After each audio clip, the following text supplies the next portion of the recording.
নিবনুৱালৈ সুখবৰ নিযুক্তিৰ ক্ষেত্ৰত বিশ্বাসৰ আন এক নাম স্কাইটেক এভিয়েশ্যন। আকাশা এয়াৰলাইন্সত নিযুক্তি পোৱা 4 যুৱকক সম্বৰ্ধনা, 50 নতুন শিক্ষাৰ্থীক উষ্ম আদৰ। নমস্কাৰ, নিউজ অন নৰ্থ ইষ্টৰ আজিৰ এই প্ৰতিবেদনলৈ আপোনাক স্বাগতম। আপুনি চাই আছে দেশৰ এটা অগ্ৰণী নিৰ্ভীক নিৰপেক্ষ আৰু বহুভাষিক channel news on north east.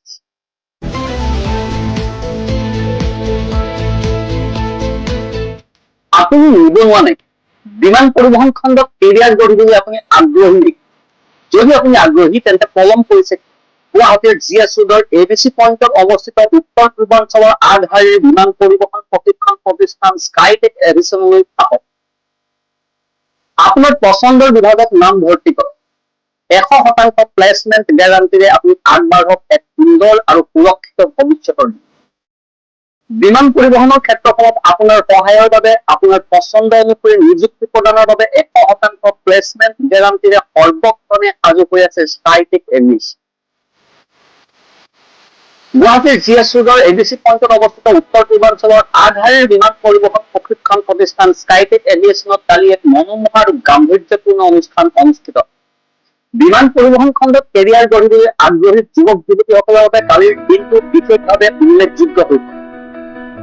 কালিৰ অনুষ্ঠানত আকাশা এয়াৰলাইন্সত নিযুক্তি লাভ কৰা স্কাইটেক এভিয়েশ্যনৰ 4গৰাকী সফল প্ৰাৰ্থীক আনুষ্ঠানিকভাৱে সম্বৰ্ধনা জনোৱা হয়। এই 4গৰাকী সফল প্ৰাৰ্থী হৈছে গুৱাহাটীৰ কংকন পাটোৱাৰী, নীলেন্দু পাল, হাফলঙৰ মনোজ ৱাৰী আৰু অৰুণাচল প্ৰদেশৰ Kamal Kumar Chetri.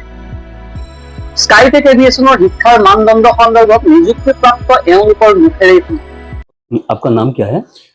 My name is Manoj Wari. कहाँ से आए आप? I'm from Karbi Anglong. Karbi Anglong. कितने दिन हुआ स्काईटेक में? It's been 5 to 6 months. कैसे लगा मेंटर को, टीचिंग स्टाफ को? It's been my pleasure learning here. The teachers around here are really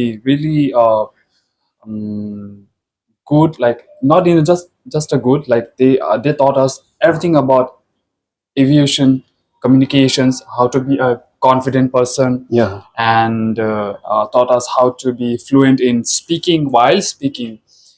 That's what I have learned from Skytech Aviation, and special thanks to Pasang ma'am who really taught us how to be a real staff in the aviation industry.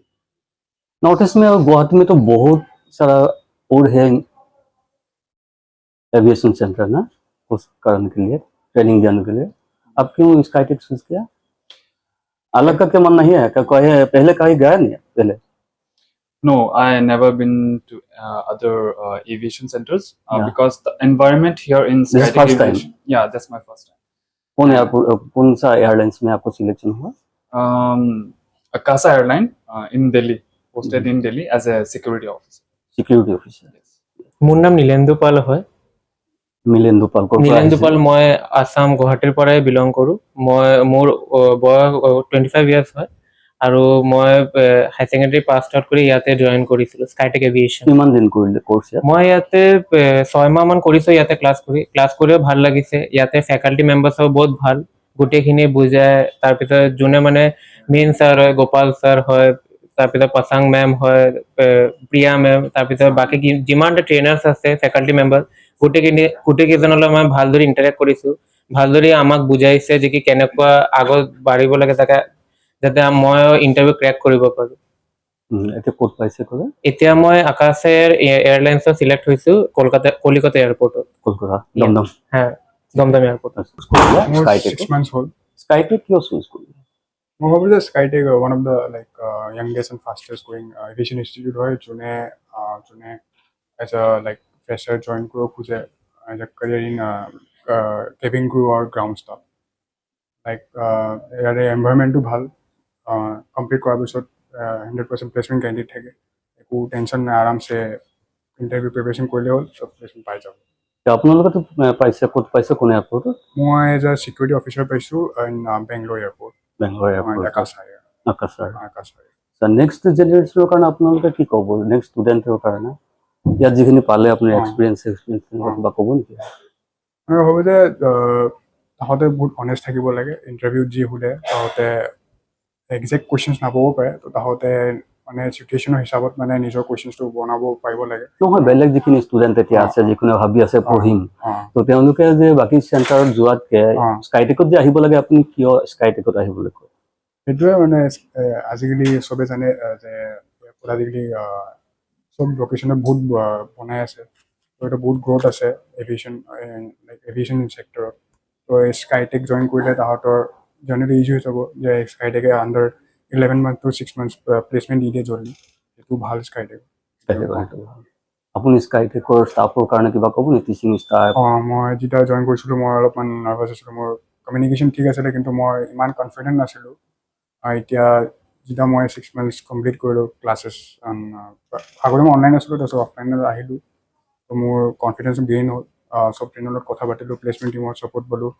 Gopal ছাৰৰ support পালোঁ তেওঁলোকে দেশৰ কেইবাটাও গুৰুত্বপূৰ্ণ বিমানবন্দৰত কৰ্মসংস্থাপনৰ সুযোগ লাভ কৰিছে ইয়াৰে ভিতৰত কলকাতাৰ নেতাজী সুভাষ চন্দ্ৰ বোস আন্তঃৰাষ্ট্ৰীয় বিমানবন্দৰ বেংগালুৰু বিমানবন্দৰ আৰু নতুন দিল্লীৰ ইন্দিৰা গান্ধী আন্তঃৰাষ্ট্ৰীয় বিমানবন্দৰ স্কাইটেক এভিয়েশ্যনৰ পৰা প্ৰশিক্ষণ গ্ৰহণ কৰি বিমান পৰিবহণ উদ্যোগৰ দৰে প্ৰতিযোগিতামূলক ক্ষেত্ৰত নিযুক্তি লাভ কৰাটো যিসকল যুৱক যুৱতীৰ বাবে এক গুৰুত্বপূৰ্ণ সাফল্য হিচাপে পৰিগণিত হৈছে কালিৰ অনুষ্ঠানৰ আন এটা উল্লেখযোগ্য দিশ আছিল নতুনকৈ স্কাইটেক এভিয়েশ্যনত নাম ভৰ্তি কৰা প্ৰায় 50গৰাকী শিক্ষাৰ্থীক আনুষ্ঠানিকভাৱে আদৰণি জনায় বিমান পৰিবহণ খণ্ডত নিজৰ কেৰিয়াৰ গঢ়াৰ লক্ষ্যৰে এইসকল শিক্ষাৰ্থীয়ে স্কাইটেক এভিয়েশ্যনৰ সৈতে নতুন যাত্ৰা আৰম্ভ কৰিছে নতুন শিক্ষাৰ্থীসকলক আদৰণি জনোৱাৰ লগতে অনুষ্ঠানত বিমান পৰিবহণ উদ্যোগৰ বিভিন্ন সম্ভাৱনা এই খণ্ডটোত প্ৰয়োজন হোৱা দক্ষতা আৰু পেছাদাৰী প্ৰশিক্ষণৰ গুৰুত্বৰ বিষয়েও আলোচনা কৰা বিমানবন্দৰৰ বিভিন্ন দায়িত্ব পালন কৰা cabin crew ground staff hospitality আৰু অন্যান্য সেৱা খণ্ডত দক্ষ কৰ্মীৰ চাহিদা ক্ৰমাৎ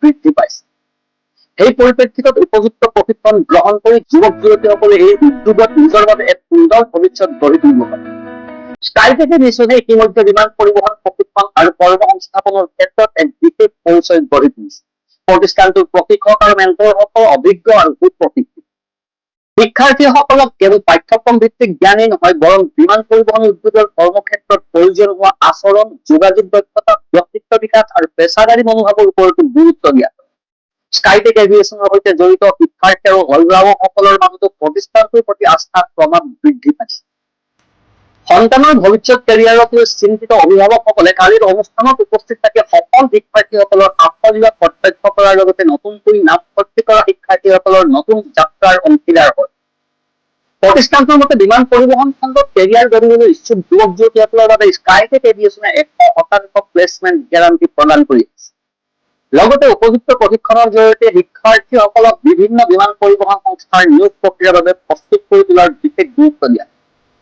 স্কাইটেক এভিয়েশ্যনৰ গুৱাহাটী কেন্দ্ৰই প্ৰকাশ কৰা তথ্য অনুসৰি বিগত প্ৰায় 2.5 বছৰত 500ৰো অধিক যুৱক যুৱতীয়ে বিভিন্ন বিমান সংস্থাত নিযুক্তি লাভ কৰিছে এই পৰিসংখ্যাই প্ৰতিষ্ঠানটোৰ প্ৰশিক্ষণ আৰু প্লেচমেণ্ট ব্যৱস্থাৰ প্ৰতি শিক্ষাৰ্থীসকলৰ আগ্ৰহৰ এখন ছবি দাঙি ধৰে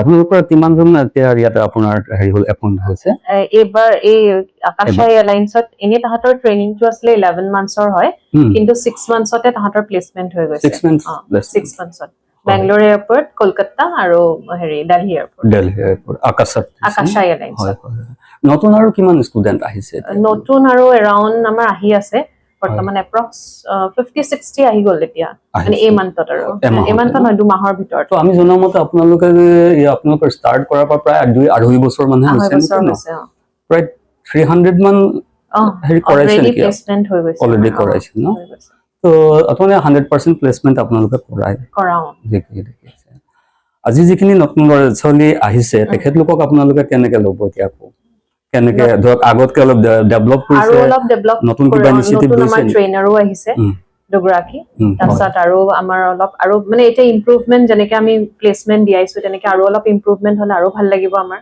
যিহেতু স্কাইটেকৰ এটা নাম হৈছে আমাৰ যিহেতু বহুতখিনি কেণ্ডিডেটটো প্লেচমেন্ট অলৰেডি হৈয়ে গ'ল আৰু এনেকুৱা হয় 11 monthsৰ যোনটো কোৰ্স হয় তাত 6 monthsতে তাহাঁতি প্লেচমেন্ট পাই গৈছে আমাৰ 4টা কেণ্ডিডেট মানে পালে কংকন পটৱাৰী নীলেন্দ্ৰ মনোজ আৰু কমল ইয়াৰ আগতো পাইছে ইয়াৰ আগতে কিমান দিনৰ আগত আৰু পাইছে 15-20 ডেজৰ আগত পাইছে 15-20 ডেজৰ আগত তেতিয়া কিমান পাইছে আপুনি তাতো তেতিয়া এপ্ৰক্স মানে ফাৰ্স্ট যোনটো ৰাউণ্ড হৈছিলে তাতে সিলেকশনত আপোনাৰ 40-50 এৰাউণ্ড পাইছে 40-50 মান গৈছে ঠিক ঠিকে আছে, আপোনালোকৰ হেৰি শুভেচ্ছা থাকিল আপোনালোকলৈ। থেংক ইউ সো মাচ। কালিৰ অনুষ্ঠানত সফল 4গৰাকী প্ৰাৰ্থীক সংবৰ্ধনা জনোৱাটো কেৱল তেওঁলোকৰ ব্যক্তিগত সাফল্য উদযাপন কৰাই নহয়, বৰং নতুন প্ৰজন্মৰ শিক্ষাৰ্থীসকলৰ বাবেও এক অনুপ্ৰেৰণাৰ উৎস হৈ পৰিছে। নিজৰ সন্মুখতে সফলতাৰ উদাহৰণ দেখি নতুন শিক্ষাৰ্থীসকলেও কঠোৰ পৰিশ্ৰম আৰু নিষ্ঠাৰে প্ৰশিক্ষণ গ্ৰহণ কৰি আগবাঢ়িবলৈ উৎসাহ লাভ কৰিছে। বৰ্তমান সময়ত ভাৰতৰ বিমান পৰিবহণ উদ্যোগ দ্ৰুতগতিত সম্প্ৰসাৰিত হৈছে। নতুন বিমানবন্দৰ, নতুন বিমান সংস্থা আৰু বিভিন্ন বিমান সেৱাৰ সম্প্ৰসাৰণৰ ফলত এই খণ্ডত দক্ষ যুৱক যুৱতীৰ বাবে নতুন নতুন সুযোগ সৃষ্টি হৈছে। বিশেষকৈ উত্তৰ পূৰ্বাঞ্চলৰ যুৱ প্ৰজন্মৰ বাবে বিমান পৰিবহণ খণ্ডত কেৰিয়াৰ গঢ়াৰ এই সুযোগ এক ইতিবাচক পৰিৱৰ্তনৰ ইংগিত বহন কৰিছে। স্কাইটেক এভিয়েশ্যনৰ কালিৰ অনুষ্ঠানটোৱে এই সম্ভাৱনাকে অধিক স্পষ্ট কৰি তুলিলে। এফালে 4গৰাকী প্ৰাৰ্থীয়ে আকাশা এয়াৰলাইন্সত নিযুক্তি লাভ কৰি নিজৰ জীৱনৰ নতুন অধ্যায় আৰম্ভ কৰিছে, আনফালে 50গৰাকী নতুন শিক্ষাৰ্থীয়ে বিমান পৰিবহণ খণ্ডত নিজৰ ভৱিষ্যত গঢ়াৰ লক্ষ্যৰে নতুন যাত্ৰা আৰম্ভ কৰিছে। সফলতাৰ এই ধাৰা অব্যাহত ৰাখি আগন্তুক দিনত উত্তৰ পূৰ্বাঞ্চলৰ অধিক সংখ্যক যুৱক যুৱতীক বিমান পৰিবহণ উদ্যোগৰ সৈতে সংযোগ কৰাৰ লক্ষ্যৰে স্কাইটেক এভিয়েশ্যনে আগবাঢ়ি যোৱাৰ আশা প্ৰকাশ কৰিছে। সামগ্ৰিকভাৱে ক'বলৈ গ'লে কালিৰ এই অনুষ্ঠান কেৱল এটা সম্বৰ্ধনা বা আদৰণি অনুষ্ঠান নাছিল, ই আছিল যুৱ প্ৰজন্মৰ সপোন, সম্ভাৱনা আৰু কৰ্মসংস্থাপনৰ এক ইতিবাচক প্ৰতিচ্ছবি। 4গৰাকী সফল প্ৰাৰ্থীৰ সাফল্য আৰু 50গৰাকী নতুন শিক্ষাৰ্থীৰ নতুন যাত্ৰাই বিমান পৰিবহণ খণ্ডত কেৰিয়াৰ গঢ়িবলৈ আগ্ৰহী অসমৰ লগতে সমগ্ৰ উত্তৰ পূৰ্বাঞ্চলৰ যুৱক যুৱতীসকলৰ মাজত নতুন আশাৰ সঞ্চাৰ কৰিছে। স্কাইটেক এভিয়েশ্যনৰ এই সফলতাৰ যাত্ৰা আগন্তুক দিনতো অব্যাহত থাকক আৰু অধিক সংখ্যক যুৱক যুৱতীয়ে বিমান পৰিবহণ উদ্যোগত নিজৰ সপোন পূৰণ কৰক। কালিৰ অনুষ্ঠানৰ পৰা এয়াই যেন এক আশাব্যঞ্জক বাৰ্তা। Bureau' report, news 1 north east.